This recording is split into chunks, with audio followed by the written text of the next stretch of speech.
የሻዕቢያ ሰላዮች ወደ ኢትዮጵያ ድረን እያረጉ ነው ለምን ለሚለው ነገር አላማው ምንድነው ያደረገው ስርዓቱ ኢሳያስ መወገድ አለበት ኢሳያስን ደግሞ መወገድ የሚችለው ከውስጥ ቦርቡሬን ነው የሚል አቋም ይዟል ኢትዮጵያን ወዷል ወይ ለኢትዮጵያ ለመስራት ብቻ ፈልገው አይደለም ታክቲካሊ ስርዓቱን ለማፍረስ ነው ለኢትዮጵያ ኮኛ ሐሳብ ምጭከለከለን ኦሬዲ ሐሳብን እኮ ኢትዮጵያ መጠቀም ትችላለች ይላል እንግዲህ አሁን ሽፋኑን ስትመለከተው ቅርፊቱን ስትመለከተው መልካም ዜና ይመስላል ነገር ግን ልክ ወደ ውስጥ ስትገባ የተለመደውን ሎጂክ ያመጡልሃል በፋኖ ጀርባ ፋኖ የሚባለው አይል ያደራጅን እሱ ዋጋ እሱ ያዳከም መንግስትን የሆነ ነገር ከዛ በኋላ እንሞክር ምን እንጂ ፊት ለፊት እነሱ ተጋፊም ብለው ነገር ደረጃ ያከተመ ያለው አገደኛ ለአይን አሁን ሁሉም የሸሸ ኳሱን ከራሱ ላይ ወደ ሌላ እየወረወረ ያለው እንዳው በዚህ ሰዓት ትንሽ ጠንከርልና ጠንካራ አይዲዮሎጂውን ያለውን ጠንካራ አይዲዮሎጂ ወርታች ማስረጽ ብቻልና ይሄ ያሰለፈውን ደጋፊውን መዋቅር ውስጥ አንድ አይነት ከጫፍ ጠቅላይ ሚኒስትሩ ጋር ያለውን አስተሳሰብን ወርታች ማውረድ ብቻ በቀላሉ ኦቨርራይድ ማድረግ የሚችለው ብልጽግና ጋዜጠኛ መዓዛ መሐመድ እስክንድርን በቃ በይፋ ማለት ነው ጥቃት እንዲወሰድበት ሁሉ በጣም ስቀሰቀስ ሚዲያ ላይ ተመልክተናል እሷን የሚቃወሙ የተለያዩ ዘገባዎችንም አይተናል እኔ የኢትዮጵያ ሚዲያ ትንሽ የሚያሳዝነኝ ምንድነው አዋቂዎች አይናፋር ስለሆኑ ይደበቃሉ ልክ እንደዚህ እንደ መዓዛ አይነት በጣም ደፋርና ብዙ ድንቁርና የተጫነው ግለሰብ ወይም ደግሞ የጋዜጠኛ አደባባዩን ይሞሉታልና በጣም ያሳዝናል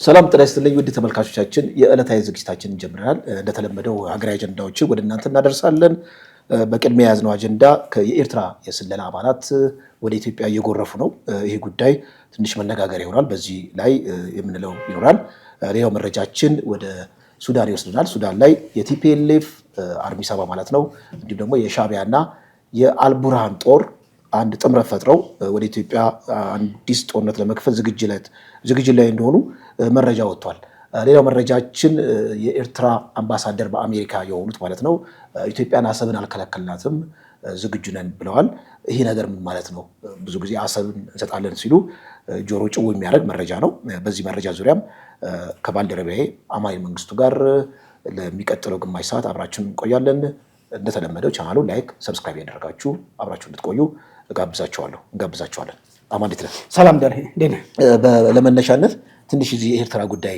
እሱ ላይ ትንሽ ቆየት እንበልና ወደ አገር ውስጥ እንገባለን የስለላ አባላቱ ወደ ኢትዮጵያ እየጎረፉ ነው የሚል ነገር ነው እንግዲህ እነዚህ የስለላ አባላት እንደ ደብል ኤጀንት ሆነው ያገለግላሉ የሚል ነገር ነው በአብዛኛው ጊዜ ሻዕቢያ እንደ ጥንካሬ የሚወሰድለት የስለላ ስራ ነው በደርግ ጊዜም ለድሉ አስተዋጽኦ ያደረገው በእንደዚህ አይነት ደብል ኤጀንት ሆኖ ምናልባት ኢትዮጵያ ውስጥ ይመጡና የአጠቃላይ የፖለቲካ ሁኔታ ሰልለው የደርግ መንግስትን የወጉበትን መንገድ በብዙ መልኩ ይመኩበታል አሁን ግን የደረስንበት ዘመን በእርግጥ የሻዕቢያ ስለላ ችሎታን እንደሚገዳደር አይደለም ወይ አሁን የደረስንበት እኮ የስለላ ደረጃ በጣም ብዙ ቴክኖሎጂዎችን የሚጠቀም ነው እንደምታውቀው ኤርትራ ውስጥ ጎግል ለመክፈት ራሱ 5 ደቂቃ ነው የሚፈጀው እና በብዙ መልኩ ቴክኖሎጂ ዋይዝ ኢትዮጵያ የደረሰችበት ከፍታ አለ ነገር ግን እንግዲህ በሰው ኃይል ደረጃ የኤርትራ የስለላ አባላት ማለት ነው የራሳቸው የሆነ ተሞክሮ አላቸው ወደ ኢትዮጵያ መምጣታቸው መግሮፋቸው ምናልባት ለኤርትራ ሌላ አደጋ በጣም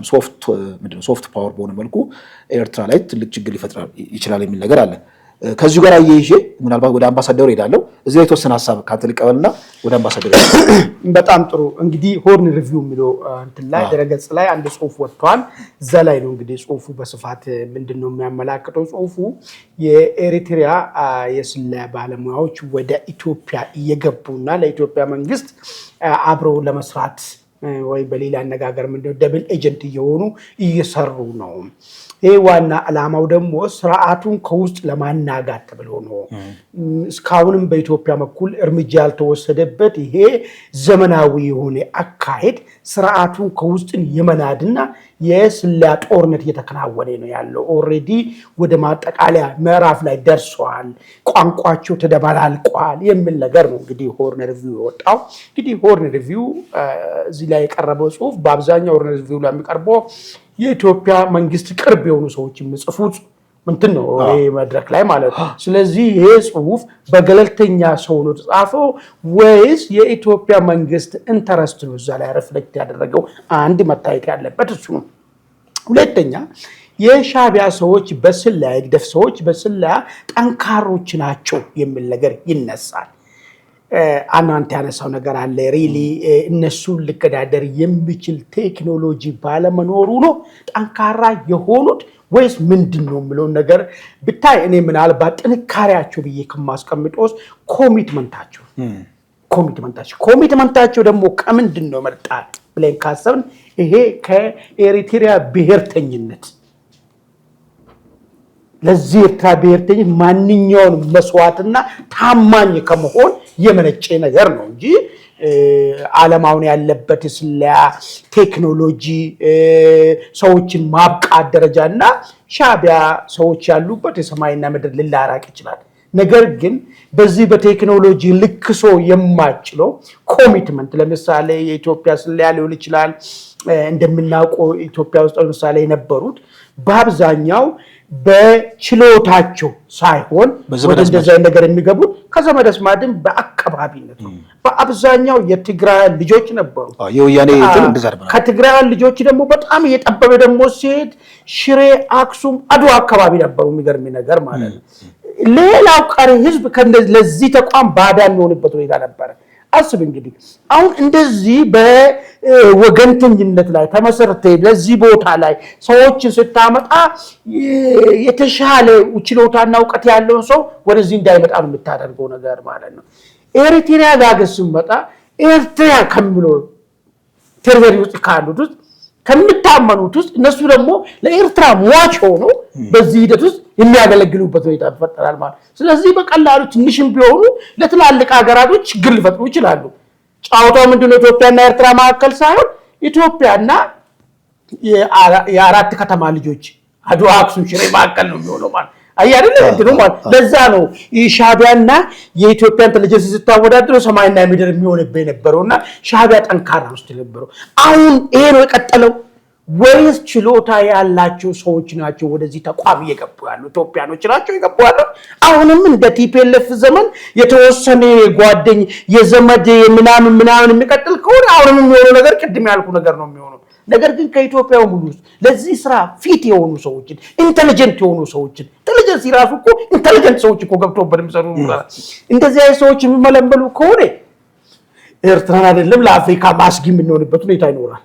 ያው ጫውታ ደግሞ ቀጥሎ ከሆነ ደግሞ ማለት ነው ምንድነው የሚሆነው ማለት ነው። አሁንም እንደፈለጉ የሻዕቢያ ሰላዮች በአፍ ገብቶ በቂጥ የሚወጡበት ሁኔታ ነው የሚፈጠረው ነገር ማለት ነው። ሌላ ምንም ታሪክ የለውም ማለት። አሁን እንግዲህ እዚህ ጽሁፍ ላይ የሚያስቀምጠው ነገር ምንድነው? ይሄ እንዴት ተፈጠረ ለሚለው ነገር ነው። እዚህ ጽሁፍ ላይ የተቀመጠው ነገር የሻዕቢያ ሰላዮች ወደ ኢትዮጵያ ድረን እያረጉ ነው። ለምን ለሚለው ነገር ዓላማው ምንድነው? ያደረገው ስርዓቱ ኢሳያስ መወገድ አለበት። ኢሳያስን ደግሞ ማስወገድ የሚችለው ከውስጥ ቦርቡሬን ነው የሚል አቋም ይዟል። ኢትዮጵያን ወዷል ወይ ለኢትዮጵያ ለመስራት ብቻ ፈልገው አይደለም፣ ታክቲካሊ ስርዓቱን ለማፍረስ ነው የሚሉት። አሁን ይሄ ነገር ራሱ የተገለጸው በሆርን ሪቪው ነው። ሆርን ሪቪው ብዙ ጊዜ ፕሮ ኢትዮጵያን ገቨርንመንት ሀሳብ ነው እዛ ላይ የሚራመደው። ሪሊ በምን ደረጃ እንመነው ብለውም ጥያቄ ልታነሳ ትችላለህ። ውጪ ስራ ይችላል። በተለያየ ጊዜ እና አምባሳደር ዲና የተለያዩ ሰዎች ናቸው የመንግስት ቅርብ የሆኑ ሰዎች ናቸው እዛ ቦታ ላይ የሚጽፉት ማለት ነው። ስለዚህ ይሄ ሀሳብ ራሱ እውነት መሆኑ በምን ደረጃ እንመነው የሚል ጥያቄ ብታነሳ እንደ አንድ ገለልተኛ ተንታኝ ሊያስኬድ ይችላል። ሁለተኛ ደረጃ ለምንስ ይሄ ምስጢር ከሆነ ሻዕቢያ ኢንተለጀንሲዎች ወደ ኢትዮጵያ የፈሰሱ ከሆነ ከመንግስት ጋር የተባበሩ ከሆነ ማጋለጡ ለምን አስፈለገ? ስለዚህ ሻዕቢያ ራሱ ለማናጋት ነው በዚህ ጉዳይ ጥርጣሬ ውስጥ ከቶ የሻዕቢያ አመራሮች እርስ በርስ እንዳይተማመኑ ታስቦ የተፈጠረ ነገር ነው ወይ? ለምን ይሄን ከተባለ ጥርጣሬ ነው የምታይ ኢንተለጀንሲዎችን። ኢንተረስቲንግ ፖይንት ነው እዚህ ጋር ነው ሰው አላቋርጥና የስለላ ጉዳይ በአደባባይ አይነገርም። ስለላ ራሱ በቃሉ እኮ ራሱ ተመለከተው ስውርነት ነው አይደል? እና እንደዚህ አይነት ተንደንሲ ካለ ወደ ኢትዮጵያ ፍሎ የሚያደርግ ከሆነ እንዳልከው እንደዚህ ለአደባባይ ለአውደሪ ማቅረቡ ምናልባት ኃይሊ የፖለቲካ አንድምታ ያለው ፖለቲካ የተጫነው ነው ወይ ብለን እንድጠረጥር ያደርጋል። እንደዚህ ብለ በሚዛናዊ አይን ስናየው ማለት ነው። ምክንያቱም የስለላ ተግባር ብዙ ጊዜ እንደውም ወደ ኢትዮጵያ መምጣታቸው በጣም ከተናገርክ ሻዕቢያ ያለውን ቀዳዳ እኮ ማጥበቅ ይጀምራል። ቀዳዳዎችን ያጠብቃል። ከዛ ደግሞ የግብረ መልስ ለመስጠት ራሱ ሊዘጋጅ ይችላል የሚል ነገር ነው። እንዳልከው በጣም የሚመዘዝ ነገር አለ በውስጡ። አዎ ይሄ ነገር አሁን ይፋ መውጣቱን ተከትሎ ነው ሁለት ነገር ነው የማስበው።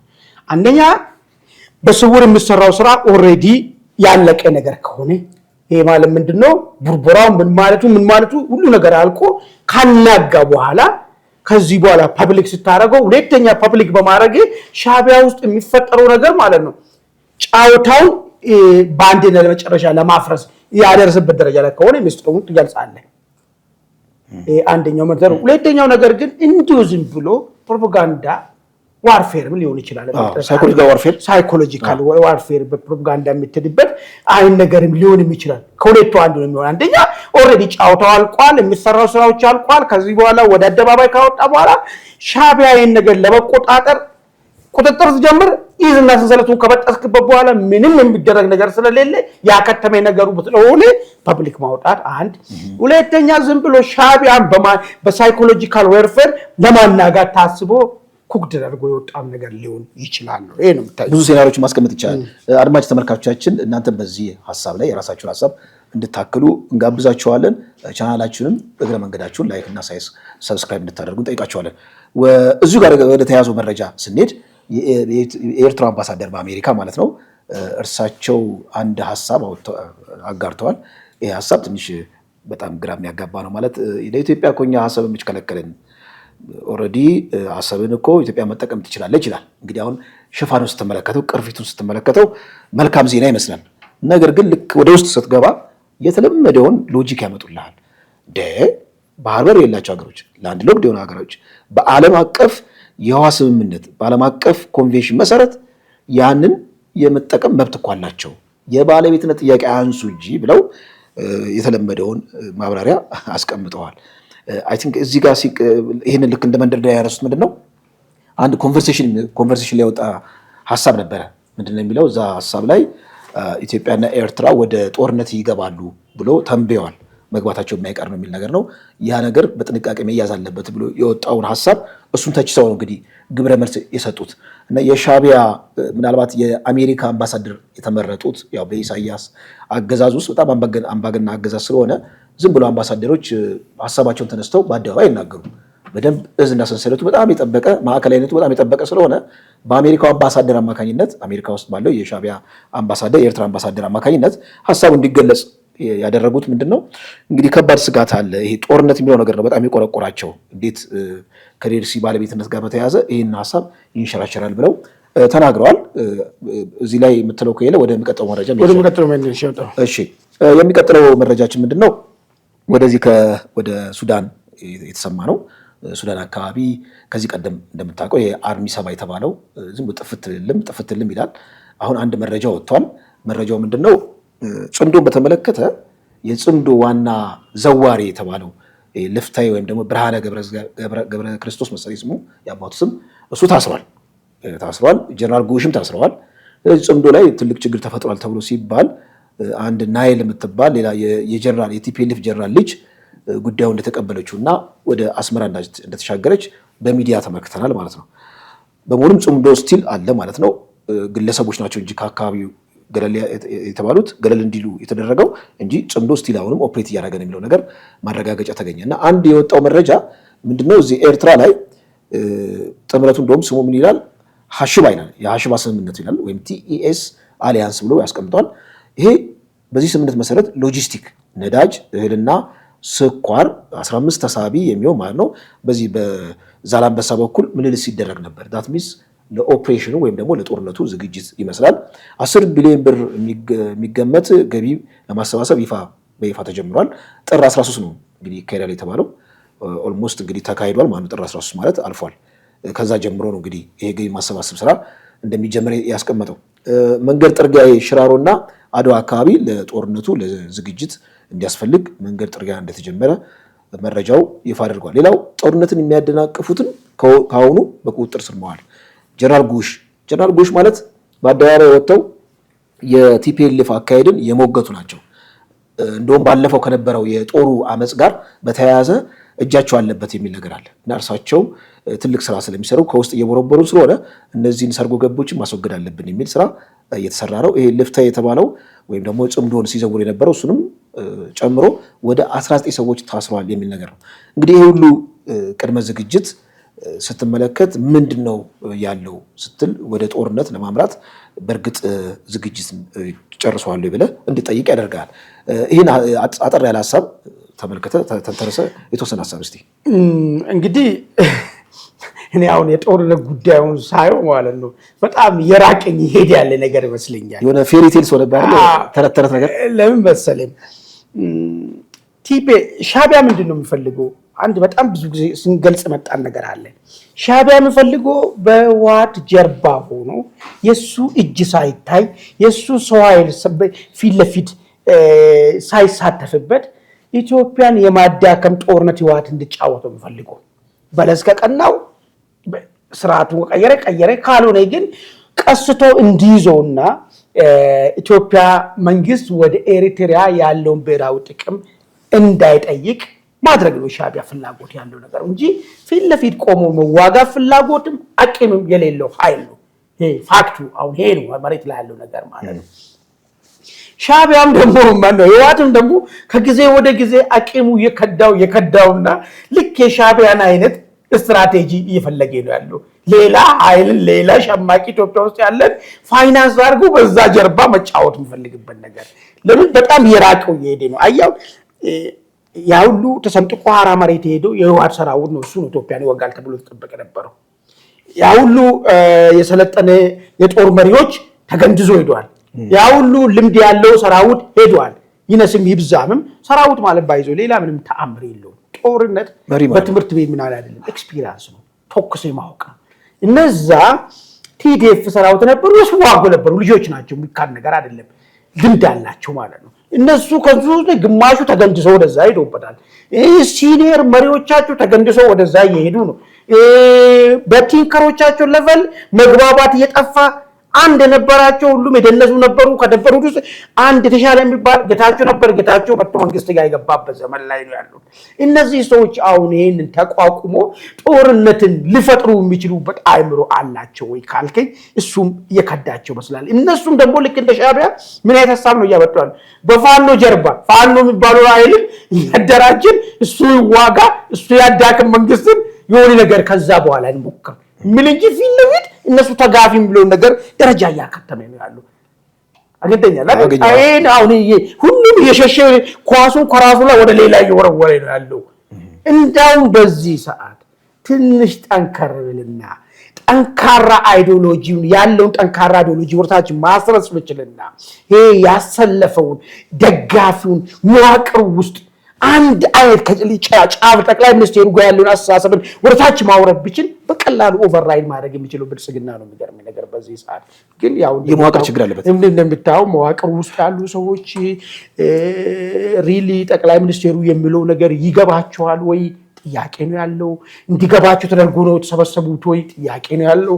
የተሰበሰበው ኢትዮጵያ ውስጥ አሁን ለዚህ አገር ካለው ቅንነት ካላቸው ሰዎች ውስጥ እነዚህ ሰዎች ናቸው ፊት ለፊት የመጡት። ብዙ ያ ፕሮብሌም ስላለ ነው እንጂ አሁን በዚህ ሰዓት ሁሉም ኳሱ ወደዛ የሚገፋበት ሳለ በቀላሉ እንዳለው ቨራይድ አድርጎ ማስተካከል የሚችል ቁመና ላይ ያለው መንግስት ይመስለኛል ባሁን ባለበት ሁኔታ እንጂ ሁሉም የመዋቀር ፍላጎትም አቅምም ችሎታውንም መቅኖ የከዳቸው ብቻ ናቸው ኢትዮጵያ ውስጥ ያሉ ኃይል ማለት። ለዛ ነው እኔ የራቀኝ ነው የምለውን ነገር ያነሳው። እሺ አመሰግናለሁ። ማለት ወደሚቀጥለው መረጃችን አጠር ወዳለው መረጃ እንሄድና አራተኛው መረጃችን እንደመውጫ ምን ይዘው ያዝነው አለ። ምናልባት የትራምፕ የተወሰነ ብለው የትራምፕ ትንሽ አንድ አነጋጋሪ ነገር ተናግረዋል። ናይልን በተመለከተ የግብጾች ነው ብለው በአደባባይ ተናግረዋል። እንደውም አንተ ፈገግ የሚያደርግ ነገር የተናገርከው ምንድነው? ግብጾች ራሱ እንደ ትራምፕ ናይልን አያውቁትም፣ የኛ ነው አይሉም፣ ያውቁታል አጠቃላይ የሀብቱን መጠን ማለት ነውና እርሳቸው በአደባባይ እንደዚህ መናገራቸው የፖለቲካ አንዳንዴ የፖለቲካ አላዋቂነት ነው። ምክንያቱም በጣም ፖፑሊስት ስለሆኑ ግራ ይገባሉ የሚናገሩት ነገር። የግብጽ ፕሬዚዳንት ጠንካራ ነህ፣ ጠቅላይ ሚኒስትሩን አላውቀውም፣ ነገር ግን ጠንካራ እንደሆነ ሰምቻለሁ ብለዋል። እንግዲህ ለአንድ የፖለቲካ አናሊሲስ ግብአት ነው ማለት አንድ ፕሬዚዳንት የአሜሪካ የላየለው ሀገር ፕሬዚዳንት እንደዚህ አይነት ነገሮች በሚወረውሩበት ጊዜ በጣም ብዙ ግብአት ይሆናል።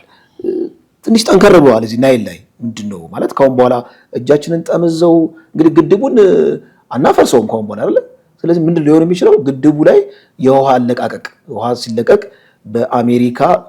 በአሜሪካና በግብጽ አማካኝነት ልክ የቅኝ ግዛት ውል ላይ 55% ግብጽ 18% አካባቢ ሱዳን ኢትዮጵያን ደግሞ ከጨዋታ ውጭ እንዳወጡት አሁን አዲስ የቅኝ ግዛት ስምምነት የሚመስል ነገር ኢትዮጵያን እጇን ጠምዘው ወደዛ ለማስገባት እየሞከሩ ነው ወይ ምክንያቱም በጣም ዊርድ ነው ትንሽ ግራ የሚያጋባ ነው ከዲፕሎማሲም አይነት ከፕሮቶኮሉም ወጣ ያለ ንግግር ነው እየሰማን ያለ ነው ከትራምፕ አማካኝነት ማለት ነው የአንድ ሀገር ፕሬዚዳንት ሳይሆን የግብጽ ፕሬዚዳንት ነው የሚመስሉት ስለዛ ጉዳይ ሲያወሩ ማለት ነው እና በኢትዮጵያ ወገን ስጋት ይፈጠራል ምክንያቱም አሜሪካን የምታናንቃት አይደለችም ብዙ ነገር አቅም ያላት ነች ኢትዮጵያን እንደዚህ አይነት ጫና ለማሳደር ከምን የመነጨ ይመስላል ከፕሬዚዳንቱ ከራሳቸው ግላዊ ከሆነ የፖለቲካ ስብዕና ወይስ ኢትዮጵያና ግብጽ ለመካከለኛው ምስራቅ ያላት ሚዛን በጣም ከፍተኛ ስለሆነ እሷን ለማስደሰት ኢትዮጵያ ወደ ዳር መግፋት አስፈላጊ ነው ከሚል የፖለቲካ ስሌት ነው የሚለው ነገር በጠየቅ አለብን እስቲ የተወሰነ እዚህ ላይ ጥሩ ነገር ነው ያነሳ ምንድነው መሰለህ አሁን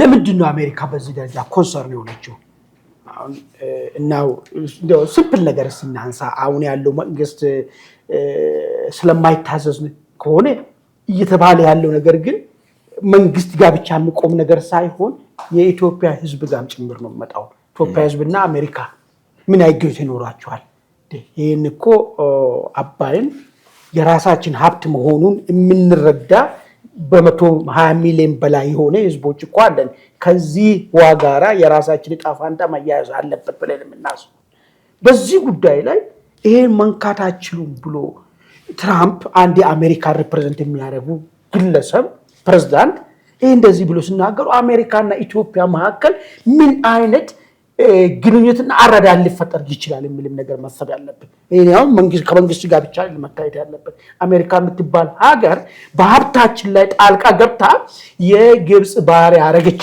የሚል ኢትዮጵያዊ ከተፈጠረ ዓለም ትቀጥላለች አይታወቅም እኛም አሜሪካን አጣብቂኝ ውስጥ መክተት የምንችልበት ዘመን ሊመጣ ይችላል ሁሉ ጊዜ አሜሪካ ገናና ሆና ወይ የኛ ሊገዛ የምትፈልግበት ዘመንም ሊፈጠር ይችላል ስለዚህ እንደዚህ አይነት ተበላሽ ግንኙነት እንዲፈጠር ለምን ፈለጉ የሚል አንድ ማሰብ አለብን ሁለተኛው ነገር ግን እኔ ከዚህ ነገር ጀርባ ምንድነው ያለው በጣም መታሰብ ያለበት ነገር በጣም አክሮኑ ግብጽ ራሱ በዚህ ደረጃ አይጠይቁም የህዳሴን ግድብ ውሃ ቀነሰብን ይላሉ ሌላ ጊዜ ደግሞ አጥለቀለቀን ከግድቡ ጋር ምናምን ይላሉ እስቲ ሳይንሳዊ በሆነ ፊት ለፊት ውጡና ዝም ብለ ፖለቲካሊ የሆነ ኢንፍሌት የሆነ ሐሳብ ማውራሳውን በሳይንሳዊ መንገድ ተነጋገሩ ይባል ያፍራል በግብጽ ባለሙያዎችን በዚህ ደረጃ ይሄ ግድብ ውሃ ቀንሷል ወይ ብሎ ነገር ትራምፕ ግን በድፍረት እንደዚህ ይናገራሉ እኔ ያሰብኩት ከዚህ ጀርባ ምናልባት የኢትዮጵያ ወደ ቀይ ባህር ለመውጣት የምታረገው ጥረትን ላይ የግብጽን የአባይን ጉዳይ እንደ አንድ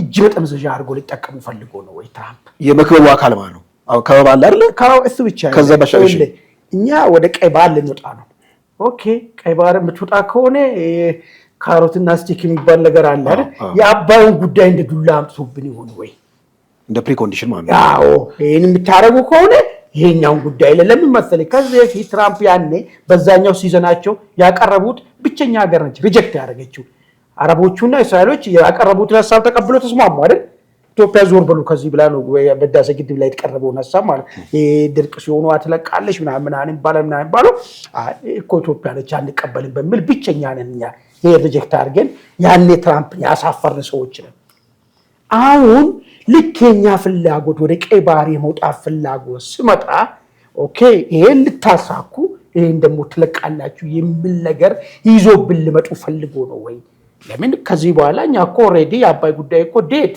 ፋይል ከዚህ በኋላ ምንም ሌላ ችግር አለኝ የሚል ሰው ወይ በዓለም አቀፍ ክስ መሄድ ይችላል አሁን ተደራድሬ አቁም አትሙላ ሙላ የሚባል አማርኛ ያለበት ነገር አይደለም ተሞልቶ ያለቀ ጉዳይ ነው አቁም ብንባል የሚቆም ጉዳይም አይደለም ከዚህ በኋላ ማለት ነው ስለዚህ ግን እዚህ ነገር ላይ ተንተርሶ እኛን ሊያስገድዱ ቀጣይ ፍላጎታችን ላይ ሊያስገድዱ የአባይን ጉዳይ እንደማስገደጃ አድርጎ ሊያመጡ ፈልጎ ነው ወይ እኛ ወደ ቀይ ባህር ለማናረገው እንቅስቃሴ እሱን እንቀበልላችኋለን ግብጽን ትቀበላለች እናንተ ደግሞ ለግብጽ ይን ታረጋላችሁ የሚል ነገር መደራደሪያ ሆኖ ቀርቦ ይሆን ወይ ምን ነው ጥርጣሬ ነው ያለኝ። ጥሩ ሲናሪዮ ነው፣ በጣም ጥሩ ሳይሆን እንደ ሞጫ የያዝነው ከዚህ ከፋኖ ጋር በተያያዘ ነው። ሰሞኑን ይሄን 2-3 ቀን ከእስክንድር ጋር የተያዘው መረጃ የሚዲያ አውታሩም ተቋጥሮት ነበረ። እስክንድር በአዲሱ የአፋብን የተባለው የፋኖ አደረጃጀት ውስጥ የነበረውን ስልጣን አልቀበልም ብሎ ደብዳቤ አስገብቷል። እንደ ተራባል ልሁን ብሎ ደብዳቤ አስገብቷል እና ያንን ተከትሎ የተለያዩ ግለሰቦች የተለያዩ የሚዲያ አውታሮች በራሳቸው አይን ሲተነትኑት ነበረ። እንግዲህ እስክንድር ከዚህ ቀደም ያለውን ትራክ ሪከርድ ስናቅ የባልደራስ መስራች ነው። እንዲሁም ደግሞ አማራ ክልሉ ገብቶ ህዝባዊ ድርጅት ህዝባዊ ሰራዊት ብዙ ጊዜ መስርቷል። እስክንድር በእርግጥ የነበረበት ፖዚሽን ምናልባት ተቀዳሚ ሊቀመንበር ቢሆን ኖሮ ይሄን መልቀቂያ ያስገባል ወይ ተብሎ ይሞግታሉ። ማለት የያዘውን ፖዚሽን ካለመደሰት ነው ወይ ደብዳቤው ላይ በቃ እኔ እንደ ተራባሉኝ ለስራ የሚል የትትና የተላበሰው ይመስላል። ነገር ግን በኢትዮጵያ የፖለቲካ ካልቸር ውስጥ እንደምታውቀው አንድ ድርጅት ውስጥ በምትገባበት ጊዜ ከተራባልነት ይልቅ የዛ ድርጅት ቁንጮ መሆን የምትፈልገው እና ይሄ የኖርበት የኢትዮጵያ የፖለቲካ ካልቸር ነው። ከዚህ ጋር ተያይዞ አንድ በጣም ግራ የሚያጋባና ብዙዎቻችንም እንደው አንድ የሚያመዛዝን ሰው በጣም የሚናደድበትን ሀሳብ አስተውያለሁ። ጋዜጠኛ መዓዛ መሐመድ እስክንድርን በቃ በይፋ ማለት ነው ጥቃት እንዲወሰድበት ሁሉ በጣም ስቀሰቅስ ሚዲያ ላይ ተመልክተናል። እሷን የሚቃወሙ የተለያዩ ዘገባዎችንም አይተናል። እኔ የኢትዮጵያ ሚዲያ ትንሽ የሚያሳዝነኝ ምንድን ነው አዋቂዎች አይናፋር ስለሆኑ ይደበቃሉ። ልክ እንደዚች እንደ መዓዛ አይነት በጣም ደፋርና ብዙ ድንቁርና የተጫነው ግለሰብ ወይም ደግሞ የጋዜጠኛ አደባባዩን ይሞሉታል እና በጣም ያሳዝናል። አሁን እዛ የዘገበችበትና ጉዳዩን ያስተጋባችበት ሁኔታ ማለት እና እስክንድር ከያዘው አቋም አንጻር እንደዚህ አይነት እርምጃ ይወሰድበት ብሎ በአደባባይ መናገር ቀይ ሽብር ነጭ ሽብር እንደምንለው በዛ መልኩ የሚገለጽ ነው ወይ የሚለው ነገር እስቲ እዚህ ላይ የራስን ሀሳብ አክልልኝ። ጥሩ ካነሳ አይቀር ወደዛ ትንሽ ውደትም ብለው ነገር ምንድነው ለምን አድማጭ ተመልካቾቻችንም ግልጽ እንዲሆንላቸውና ውደቱ ላይ ድርጅቶች ሲዋሃዱ ስልጣን ሼር ለማድረግ ይስማማሉ ያላቸው ጡንቻ ልካቸው። በዛ ላይም ደግሞ እንደዛ ሲደረግ እንግዲህ በዚህኛው ወገን ያሉ ስልጣን ላይ ነበሩ ሰዎች በዛኛው ወገን ያሉ ስልጣን ላይ ነበሩ ሰዎች እንደው አንደኛው ወገን የኃይል ሚዛኑ ከፍ ያለን ቢሆን ይሄኛው ተመጣጣኝ የሆነ ስልጣን የሚያገኝበት ሂደት ነው የሚከናወነው። ይሄ ኢትዮጵያ ውስጥ ብቻ የተጀመረ ሳይሆን ዓለም ላይ ያለ ኢትዮጵያ ውስጥም ደግሞ በትጥቅ ትግል ውስጥ የነበሩት ኃይሎች ያደረጉ ነገር ነው። አርበኛና ግንቦት ሰባት ሲዋሃድ ለአርበኛ ምክትልነት ሲሰጠው ግንቦት ሰባት ሊቀመንበርነትን ይዘዋል። ይሄው ምንም እንትን ነገር የለውም ማለት ነው። ያለውን ሚዛን እየጠበቅ ነው የምትለው። ብዙ ድርጅቶች እንደዚህ አይነት ነገር አድርገዋል። በሰላማዊ ትግል ውስጥ ኦፍኮና የነፍሳቸውን ይማርና ማናቸው እና በቡልቻ ሲዋሃዱ በቡልቻ ወዳዘን እንደዛ ነው የሆነው ነገር። በቃ ውደት ማለት እንደዚህ ነው። ሊቀመንበሮቹ አንዱ መሪ ቢሆን አንዱ ሊቀመንበር ምክትል ሊቀመንበር። አሁን እኔ አልገባኝ ነገር እስክንድር አፋድ የሚባል ድርጅት ይመራ ነበረ። በዚህ በኩል ዘመኔ ደግሞ አፈባ የሚባል ነገር በሃይማኖት ዘመኔም አይደለም የአፈባ የሚባል ድርጅት አለ። ሲመጣ ሁለቱ አንድ ላይ ሲዋሃዱ እስክንድር ሊገባው የሚገባ ያ ፖዚሽን ነው ወይ የሚልም አንድም ራሽናሊ መታየት አለበት። አሁን እስክንድርን በቃኝ ከማለቱ በፊት የተሰጠው ፖዚሽን ሪሊ ያ ፖዚሽን ቢሆን ይለቃል ነው። አይ እሱን እኮ ነው የምልህ እኮ ሪሊ አሁን እንደው ከሩቅ ወደ ለምናየው ሰዎችና እንደ መዝናኛ ወይ ደግሞ እንደ ትንተና እንደ ስራ ለምናየው ሰዎች ድርጅት ይዘህ መጥተህ አንድ የሆነ ምንም ፕራክቲካሊቲ የሌለው በረሃውስ ፕራክቲካሊቲ የሌለው ጥናትና ምናምን መሪ ተብለህ እንዴት ነው ስትራቴጂና ጥናት ብለህ ተቀመጥ ሂድ እንደማለት አይደለም ወይ? ይሄን ተቀብሎ የሰውዬ በቃኝ ስል ማለት ነው። በቃኝ ስል ኦብጀክቲቭ መጀመሪያው እሱን ማሳነስ ነበረ፣ አንሷል። ከተሰጠው ቦታ ደግሞ አይ በቃኝ ካለ መብቱስ አይደለም ወይ ተራባሉ ነው መቀጠል። እሱ ጋር ነው እቺ ልጅ መጣችና ግደሉት ነው ያለችው። ምሕረት የሌለው ጥፋቱ በህጋችሁ መሰረት ምሕረት የሌለው ማለት እስርም ምሕረት ሊሆን ይችላል ምናምን ምረት ሊሆን ይችላል። ምረት የሌለው ነገር ከሆነ በግድያ ብቻ የሚቋጭ እንትን እርምጃ ወሰዱበት ማለችው።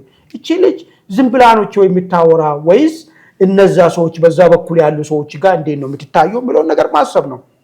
ዩቲዩበር ነች አይመስለኝም። በዛ ደረጃ ብቻ አይመስለኝም። ምክንያቱም ከዛ በላይ አሁን ተጽዕኖ ልንለካው አንችልም። አይደለም ከነዘመኔ ጋራ ያላት ቅርበት ምናምን ያላት ቅርበት ዝም ብላስ እንዴት ነው አሁን ሌላ ሰው ደፍሮ እንደዚህ አይልም። ምንም ቢሆን የምታምንበት አሁን ኢቨን ጉዳዩ ላይ የማያምኑበት ሌላ ዩቲዩብ እንኳን ቢሆን እንትና ግደሉ እንትና ፍለጡ አትልም አይደል እንዴ?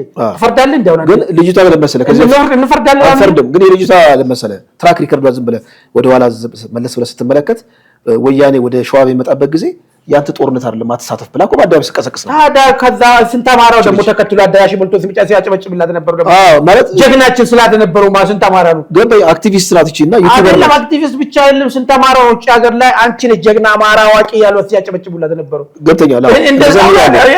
ግን መሬት ላይ ካለው እንትን ላይ ምንም የተቆራረጠች አይደለም። መሬት ላይ ካለው ሰዎች ዝም ብላ አይደለም ይሄን ነገር ውሳኔ የሚሰጠው። ዊሲ አሁን እኮ እናያለን። እስኬንደር ነገ ችግር ሊገጥመው ይችላል። ቤተሰቦቹ ሁሉ ከፍተኛ ስጋትና ጭንቀት ውስጥ እንደሆኑ መረጃዎች እየወጣ ነው ያለው።